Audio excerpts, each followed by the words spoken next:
Senhor, nosso Deus e Pai, nós te louvamos e te agradecemos por sua presença, Pai. Estabelecemos o teu reino, Senhor Deus, o teu domínio sobre essa videochamada, ó Pai. Em nome de Jesus, que a sua palavra, a sua verdade seja ministrada, Pai, e que o Espírito Santo venha ministrar no coração e na mente de cada um que está ouvindo. Em nome de Jesus. Amém. Então a gente está em Oséias 12. Eu vou ler na versão NVI. Efraim alimenta-se de vento, corre atrás do vento oriental o dia inteiro, e multiplica mentiras e violência. Faz tratados com a Síria e manda azeite para o Egito. O Senhor tem uma acusação contra Judá, e vai castigar Jacó. De acordo com os seus caminhos, de acordo com as suas ações, lhe retribuirá. No ventre da mãe segurou o calcanhar de seu irmão. Como o homem lutou com Deus, ele lutou com o anjo e saiu vencedor. Chorou e implorou o seu favor. Em Betel encontrou a Deus, e ali conversou com ele. Sim, o próprio Senhor, o Deus dos exércitos. Senhor é o nome pelo qual ficou famoso. Portanto, volte para o seu Deus e pratique a lealdade e a justiça. Confie sempre no seu Deus. Como os descendentes de Canaã, comerciantes que usam balança desonesta e gostam muito de extorquir. Efraim orgulha-se e exclama: como fiquei rico e abastado. Em todos os trabalhos que realizei, não encontrarão em mim nenhum crime ou pecado. Mas eu sou o Senhor, o seu Deus, desde a terra do Egito. Farei vocês voltarem a morar em tendas, como no dia de suas festas fixas. Eu mesmo falava aos profetas, dava-lhes muitas visões, e por meio deles falava em parábolas. Como Gileade é ímpia, seu povo não vale nada. Eles sacrificam bois em Gilgal, mas os seus altares são como montes de pedras num campo arado. Jacó fugiu para a terra de Harã. Israel trabalhou para obter uma mulher. Por ela cuidou de ovelhas. O Senhor usou um profeta para tirar Israel do Egito, e por meio de um profeta cuidou dele. Efraim amargamente o provocou a ira. Seu Senhor fará cair sobre ele a culpa do sangue que derramou e lhe devolverá o seu desprezo. Eu vou explicar aqui mais ou menos o que o Espírito Santo ele foi ministrando, o que eu fui entendendo da palavra. Ali, Efraim alimenta-se de vento, corre atrás do vento oriental o dia inteiro e multiplica mentiras e violência. Oséias descreve Efraim como que quem se alimenta do vento, ou seja, procura as coisas deste mundo, ali que simboliza essa busca por prazer, semeando injustiça e fazendo todo tipo de mal. E também fazendo as alianças com o mundo, né? Em vez de confiar em Deus, em vez de confiar e ser dependente de Deus, eles preferiam fazer as alianças com a Síria e com o Egito. Até ali fala, né, no primeiro, faz tratados com a Síria e manda azeite para o Egito. Que aqui nessa aliança que ele tinha com o Egito, eles pagavam tributos para eles. Por isso que fala ali, e manda azeite para o Egito. O Senhor tem uma acusação contra Judá, e vai castigar Jacó de acordo com os seus caminhos, de acordo com suas ações, lhe retribuirá. Aqui fala sobre o juízo, que segundo as obras, Deus irá julgar o povo de acordo com as suas ações. Daí aqui no 3, no 2 e 3 ali, ele começa a comparar o povo com Jacó. E aqui ele fala no 3, no ventre da mãe, Jacó segurou o calcanhar de seu irmão. Jacó, ele era o enganador, e ele está comentando, tipo assim, comparando o povo que também era enganador. E assim como Jacó teve experiências com Deus, porque depois ele lutou com o anjo, ele teve sonhos ali da escada, que os anjos subiam e desciam, ele teve essas experiências de arrependimento, chorou, ele se arrependeu, né, ali como fala ali no 3 e no 4, no ventre da mãe segurou o calcanhar de seu irmão, como o homem lutou com Deus, Ele lutou com o anjo e saiu vencedor. Chorou e implorou a seu favor. Em Betel encontrou a Deus, que ali conversou com ele. E ele estava trazendo o povo também, assim como você está tendo atitudes enganadoras, assim como você está optando sempre em não ouvir a minha voz, mas fazer todo o tipo de mal, buscando os prazeres, buscando as más alianças. Assim como Jacó se converteu, chorou, se arrependeu e fez um voto comigo, ele estava clamando para também o povo fazer, né, se lembrar disso e fazer também esse voto. Ali no 5, a palavra está escrita assim, ó, sim, o próprio Senhor, o Deus dos exércitos, Senhor é o nome pelo qual ficou famoso. Aqui ele fala, tipo, porque o nome dele, as pessoas, os antepassados, Abraão, Isaac, Jacó, todos eles já tinham feito esse voto com Deus também, e Deus era soberano na vida deles, né? E o nome de Deus era glorificado. Em Êxodo 3,15 está escrito assim: este é o meu nome para sempre, nome pelo qual serei lembrado de geração em geração. No versículo 6, portanto, volte para o seu Deus, pratique a lealdade e a justiça, confie sempre no seu Deus. Volte para Deus, mais uma vez, Deus clamando, né? Para de fazer as coisas erradas e me obedeça. Volte a sua fidelidade e a sua lealdade para mim. Aqui no versículo 7, ele fala assim: como os descendentes de Canaã, comerciantes que usam balança enganosa e gostam muito de extorquir. Balança enganosa. Eu procurei ali, Provérbios 11:1, está escrito assim: balança enganosa é abominação para o Senhor, mas o peso justo é o seu prazer. Então, aqui, Deus estava denunciando o pecado deles, que os mercadores, eles usavam balança enganosa, ou seja, eles oprimiam os pobres para ganhar suas riquezas.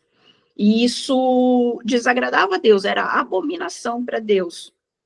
Então, ele está denunciando essa desonestidade do povo de Israel. E continuando ali no 8, Israel, ele se orgulha dessa riqueza, achando que essa prosperidade toda vem dele, né?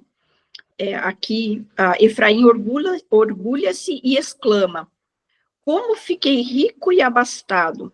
Em todos os trabalhos que realizei, não encontrarão em mim nenhum crime ou pecado.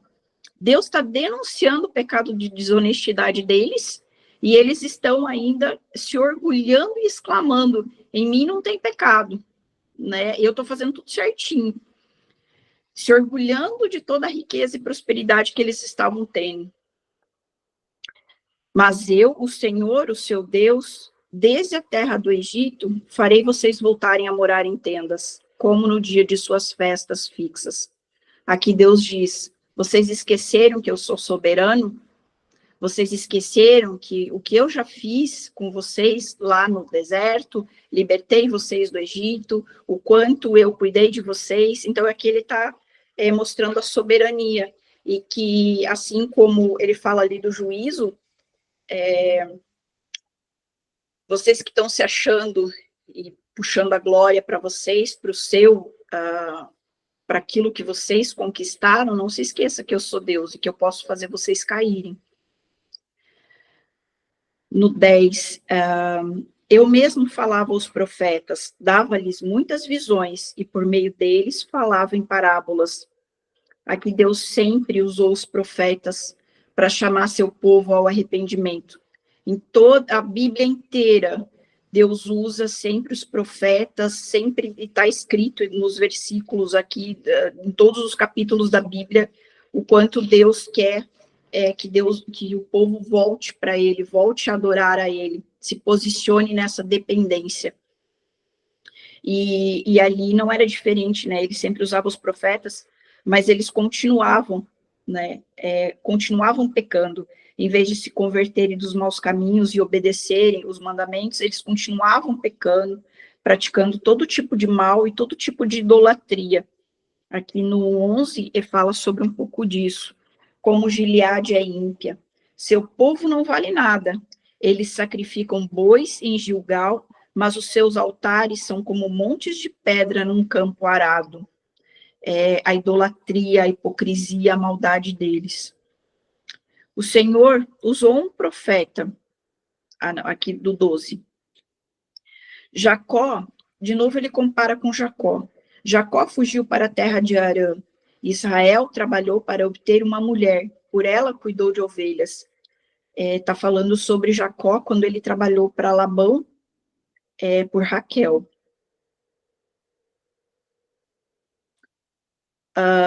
No 13, o Senhor usou um profeta para tirar Israel do Egito, e por meio de um profeta cuidou dele. Aqui está lembrando sobre Moisés, né, o quanto Deus usou Moisés para tirar o povo do Egito e cuidou deles por toda a trajetória ali do deserto. 14. Efraim amargamente o provocou a ira. O seu Senhor fará cair sobre ele a culpa do sangue que derramou, e lhe devolverá o seu desprezo. Ele fecha o capítulo com uma promessa, só que é uma promessa de juízo. A gente vê muitas promessas na Bíblia, mas também existem as promessas de juízo.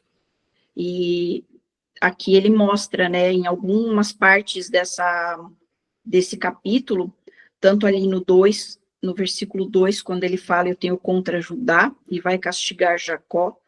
Aí depois, lá no 9, quando ele fala, né, você lembra que eu sou Deus, eu sou soberano, e eu ainda posso tocar em vocês e fazer vocês descerem. E daí ali no 14 ele termina, não se esqueçam, né, que eu tenho uma promessa de juízo. Então, aquilo que você faz será cobrado de ti também. E eu meditei um pouco sobre isso. Eu só queria comentar aqui que eu pulei a história de Jacó, para quem não conhece, que eu comentei ali sobre que ele agarrou o calcanhar do irmão gêmeo, está escrito em Gênesis 25, 26, e que ele lutou com o homem até o amanhecer, está escrito em Gênesis 32, 24. Isso que eu anotei. Agora eu queria trazer um pouco sobre essa palavra, sobre para nós, porque eu entendo que a palavra, toda a palavra de Deus, toda a Bíblia, esses dias até uma pessoa comentou comigo, mas vocês só estudam o Antigo Testamento, Antigo Testamento foi para aquelas pessoas, foi para aquela época, né? Não, a Bíblia toda é para os nossos dias de hoje. Então, se você for meditar sobre tudo que está escrito na Bíblia, cada vírgula, cada palavra, ela deve ser meditada, ela deve repreender a gente, ela deve ensinar a gente para os dias de hoje, porque o Deus é o mesmo. E os nossos pecados, eles também estão sendo os mesmos, porque se a gente vê ali os pecados mesmo aqui que ele denuncia, né, que é o pecado da balança enganosa, dessa opressão com o pobre, hoje. Toda a maldade que era feita naquela época, hoje também é feita. Então, eu queria começar só, que como o primeiro versículo fala sobre o vento, Efraim alimenta-se de vento, corre atrás do vento oriental e o dia inteiro multiplica mentiras e violências. Eclesiastes 2:11. Contudo, quando avaliei tudo que as minhas mãos haviam feito e o trabalho que eu tanto me esforçara para realizar, percebi que tudo foi inútil, foi correr atrás do vento. Não há nenhum proveito no que se faz debaixo do sol.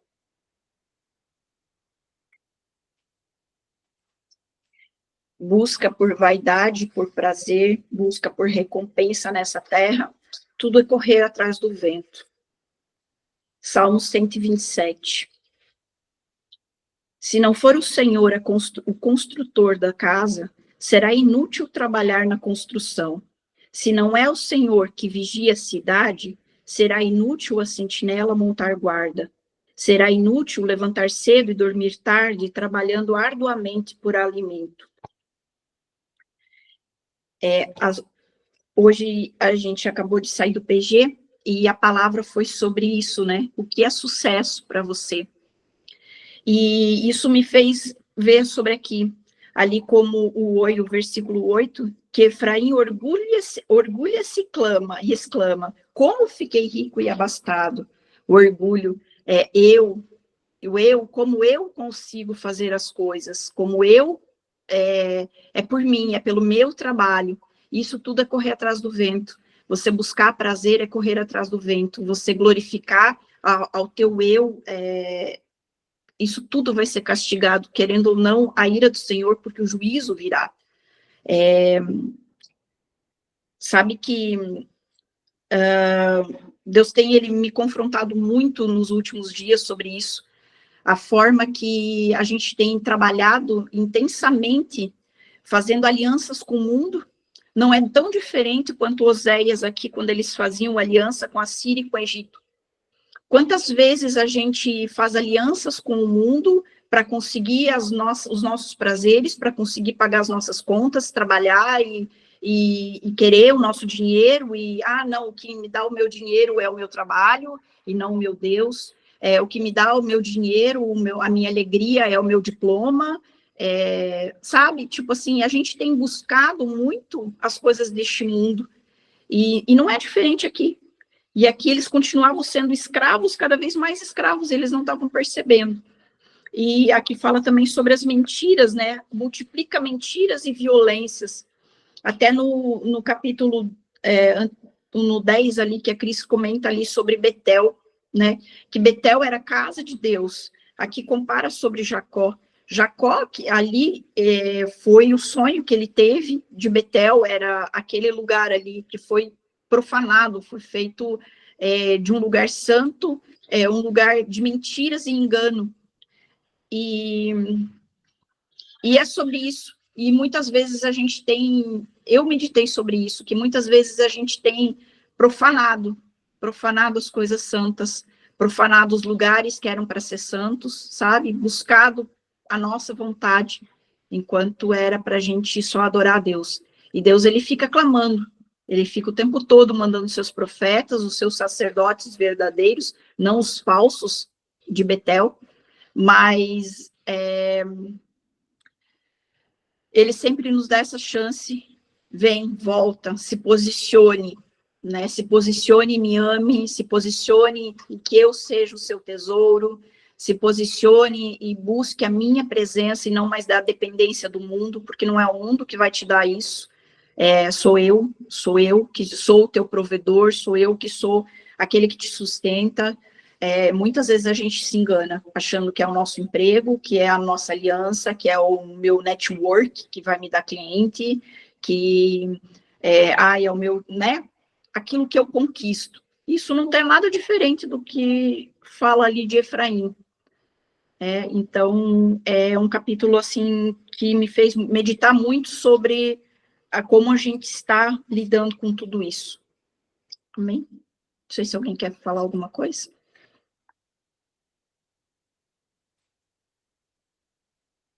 Não. Amém? Posso orar, então? Amém. Senhor, nosso Deus e Pai, nós te agradecemos por tua palavra, Senhor, por tudo aquilo que tu tens nos orientado, Senhor Deus, nos ensinado, e que o nosso coração seja puro diante do Senhor, ó Pai. Tira, Senhor Deus, tudo aquilo que não provém de ti, Pai. Perdoa os nossos pecados, tira o nosso orgulho, Pai, e que o nosso tesouro, Senhor Deus, seja o Senhor, seja a sua presença, Pai. Que a gente possa ter entendimento em tudo aquilo, Senhor Deus, que estamos fazendo aliança errada, meu Pai, para que a gente não tenha essa balança enganosa, que a gente não use, Senhor Deus, essa balança enganosa, mas que a gente usa a tua verdade, confie em ti, totalmente sejamos dependentes de ti, porque isso que é posicionamento, Pai, é ser totalmente dependente de ti. Abençoe-nos, Pai, ministra essa palavra durante a noite, Pai, amanhã, Senhor Deus, e que seu Santo Espírito, Senhor Deus, venha a nos transformar através da sua palavra. Em nome de Jesus, dai-nos uma noite tranquila, Pai, reparadora, Pai, e que amanhã possamos, Senhor Deus, te glorificar e te exaltar durante todo o dia. Em nome de Jesus te agradecemos. Amém. Amém. Que Deus abençoe.